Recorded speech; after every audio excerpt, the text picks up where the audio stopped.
Now, the last lesson is a very interesting one, and it's one that I only thought of today when I was reflecting on what I was going to say in this video. And it's actually about my business. So you guys know I've been in AI for a long time. I've been using ChatGPT for almost 3 years. My question to myself is, why the fuck did I not start posting AI content 3 years ago when I was clearly passionate about it? I only really started posting in April 2025. And then even then I was slow, man. Like, you had guys like Alex Finn doing full pivots. You had guys like Nate Herc doing full pivots. Well, he was always in it. You had Matt Berman, creating all this content.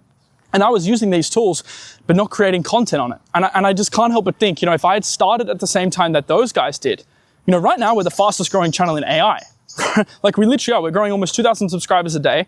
We're growing, 1,000 a day on Instagram. Our newsletters are ridiculous. We have over 20, 30,000 members in a newsletter in only 2 weeks of growth. Like I genuinely think we're on track to be one of the biggest AI companies in the world.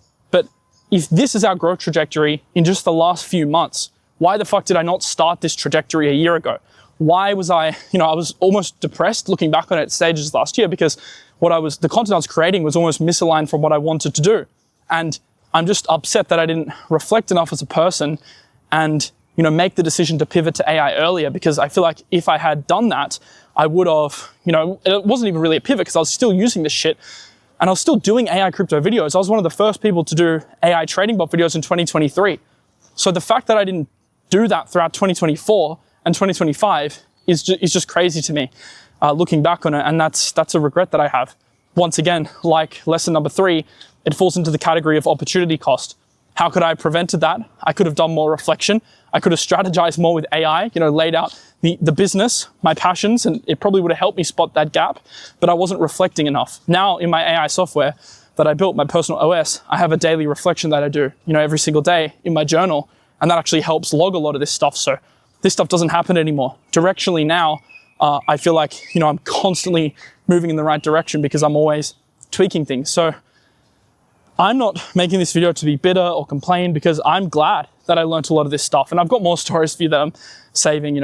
I've been ripped off and I've been hacked and all sorts of stuff's happened, which I'll share with you in due time. But, I'm kind of glad. I'm 25 years old now.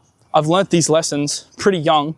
I've learned a lot about my own psychology, ADHD, complacency, financial management, greed. And it's okay to make mistakes, but just don't make them twice. So I'm kind of making this video to be accountable that next time I have a plan, I'm going to stick to it. And next time there's an opportunity, I'm going to take it, or at least I'm going to not be complacent. I'm going to acknowledge it. And I feel like I've grown a lot as a person over the last year because all of this stuff has happened, to really understand my own emotions and how I work best. And I really actually think that's why we're growing so fast, because now I really understand what it takes to be a leader, what it takes to be a CEO, what it takes to be an investor, and what it takes to be a high agency, high productive person. So that's the video.